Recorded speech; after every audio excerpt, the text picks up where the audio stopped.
August 29, 2025, a disaster struck the Russian army in Belgorod, but it was not caused by missiles or jets. Instead, Ukraine used something so cheap, so unexpected, that more than 130,000 Russian soldiers were suddenly exposed without fuel, food, or ammunition. 2 critical bridges collapsed in massive explosions, and not a single bomb was dropped. How was this possible? The answer sits inside a handful of 600 FPV drones, each small enough to ride in a backpack, flown with enough precision to trigger TM-62 anti-tank mines hidden by Russia beneath the spans. Steel beams shattered, concrete plunged into the river. In minutes, a supply network feeding the northeastern front was severed. Tonight, we break down how Ukraine pulled off one of the most unbelievable operations of this war, and why it changed the battlefield overnight. Stay with me, because what you are about to see proves that sometimes the cheapest weapon creates the most expensive disaster. August 29, 2025, at 2:10 a.m., Belgorod Oblast, Russia. The rear area looked routine. Trains braked at transfer yards near Valwiki. Trucks formed lines west of Shebekino. Spotters paced the riverbanks, confident their bridges were safe beneath electronic jamming umbrellas. Across the border, a Ukrainian reconnaissance cell watched the pattern and noticed something else. Under the spans, thermal flickers appeared where aircraft radios always died. Standard reconnaissance drones lost signal beneath the concrete, so operators switched to FPV drones with fiber optic feeds, able to slither into blind zones and keep sending video. What they found changed the plan. Clusters of TM-62 anti-tank mines, each packing more than 15 pounds of explosive, were stacked against piers and culverts, wired into the structure. Bridges that fed ammunition, fuel, and rations into the northeastern front were rigged from below by Russia itself. Hitting these crossings with ballistic weapons would cost hundreds of thousands of dollars per strike. Triggering what already sat under the deck would cost a few $100s and collapse the same spans.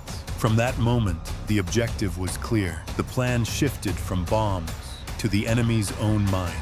Every war has lifelines, and for Russia's northeastern front, they were 2 concrete bridges just across the border in Belgorod. Each span connected rail offloading yards at Valwiki station and truck convoys staging near Shebekino. Together, they carried the daily burden of feeding more than 110,000 to 130,000 soldiers, holding the line from Kupiansk to Sumy. The numbers tell the story. A single mechanized battalion burns 8,000 to 12,000 liters of fuel every 24 hours. One 152mm artillery battery requires more than 150 shells on a busy day. Add rations, spare parts, and medical supplies, and you begin to see how fragile the rhythm becomes when bridges carry every gallon and every round. Russian planners believed these crossings were untouchable. Protected by electronic warfare nodes and shielded by geography, they became bottlenecks that kept entire regiments alive. But bottlenecks cut both ways. If those 2 spans collapsed, Russia's massive garrison would not just face delays, it would be stranded, consuming faster than resupply could arrive. Losing them meant more than losing concrete. It meant isolating an entire front line. For Russia, these bridges were not just slabs of concrete. They were guarded gateways into the front. Electronic warfare trucks idled on nearby ridges, flooding the air with static. Standard drones lost signal the instant they dipped beneath the spans. Radar stations scanned for low-altitude intruders, while soldiers strung anti-drone nets across approach lanes like steel spiderwebs. Machine gun nests dotted the embankments, ready to tear apart anything that buzzed overhead. Patrols rotated around the clock, their vehicles parked beneath camouflage nets, their spotlights sweeping the riverbanks. On paper, it looked airtight. Every layer of defense was designed to protect the very logistics arteries that kept Russia's northeastern army alive. To the Kremlin, the bridges were untouchable. Fortresses reinforced not by concrete alone, but by electronic jamming, steel barriers, and human vigilance. But defenses built against high-priced missiles and long-range bombers often miss what creeps in close. Under those arches, radar screens blurred, jammers faltered, and watchtowers stared in the wrong direction. What Russia thought was invulnerable was already hiding the weakness that Ukraine would soon exploit. Ukraine did not send missiles that cost $100,000. They sent drones worth less than a family laptop. The choice was deliberate. FPV drones, modified racing quadcopters with a warhead of 5 to 10 kilograms, cost around $600 each. But instead of radio control, these carried a spool of fiber optic cable, snaking behind them like a lifeline. Jammers that silenced ordinary signals could not touch a hardwire feed. Where Russia stacked its defenses against ballistic strikes and cruise missiles, Ukraine shifted the equation. Why waste fortune on precision bombs when the enemy had already hidden tons of explosives beneath its own bridges? The FPVs only needed to ram the TM-62 mines, and physics would finish the job. Operators sat miles away, their monitors glowing as the drones dipped low, engines humming quietly above the water. Each pilot knew the risk. One misstep and the drone would crash harmlessly. But if they connected, a span carrying thousands of gallons of fuel and hundreds of artillery shells each day would vanish. The opening move had been made. The drones were inbound, and the bridges were about to face their own buried secrets. The FPV drone skimmed low over the water, its 4 propellers whining against the night air, a thin fiber optic cable unspooled behind it, trailing like a silver thread. On the operator's monitor, the view was grainy but steady. Concrete pillars loomed closer. Shadows thickened where radar beams could not see. For Russia, this space under the bridge was a blind spot. For Ukraine, it was the perfect doorway. The drone tilted, slipping beneath the arch at nearly 90 miles per hour. Signal interference crackled on ordinary frequencies, but the fiber link kept the image clear. And there it was, the shape of stacked TM-62 anti-tank mines, their metallic outlines pressed against the pier. Each carried more than 15 pounds of high explosive, enough to shatter armor, and now wired into the bridge itself. Every second felt like an hour. One wrong twitch and the drone would clip rebar, crash, and vanish. The pilot's fingers hovered steady, breathing shallow. He guided the nose down, lining with the cluster of mines. The screen filled with steel and shadows. Then the drone surged forward. Impact was seconds away. The crosshairs locked. The drone surged forward. At nearly 90 miles per hour, the FPV smashed into the first TM-62 anti-tank mine. For a heartbeat, nothing happened. The monitor flickered with static. Then a blinding flash filled the feed. Each TM-62 carried more than 15 pounds of high explosive, designed to tear open tank armor. One detonation alone could shatter steel. But here, the Russians had stacked them in clusters. The impact of the drone set off the first charge, and the shockwave leapt to the others like falling dominoes. Cables snapped, detonators jumped, fire rolled beneath the bridge deck. The drone's camera dissolved into white noise as secondary blasts ripped through the support pier. From the riverbank, guards spun in panic, watching sparks and fire bloom from the underbelly. They never imagined that a drone worth only $600 would unlock their own stockpile. The sound was deafening. Concrete groaned. Steel beams shivered as heat and pressure multiplied with each new blast. Water surged upward in violent sprays, carrying chunks of rebar and stone. The bridge was no longer stable. The chain reaction had begun, and total collapse was now seconds away. The silence broke with a roar. One mine erupted, then 10 more. Then the entire cluster beneath the pier detonated in a single rolling shockwave. The bridge convulsed as if struck by an earthquake. Steel girders bent like paper clips, joints snapping under pressure. Shards of rebar shot outward, slicing the air like spears. Concrete slabs, each weighing several tons, sheared away from their anchors and plunged into the river below. The water itself seemed to explode. A geyser more than 100 feet high blasted upward, drenching the valley in a curtain of spray.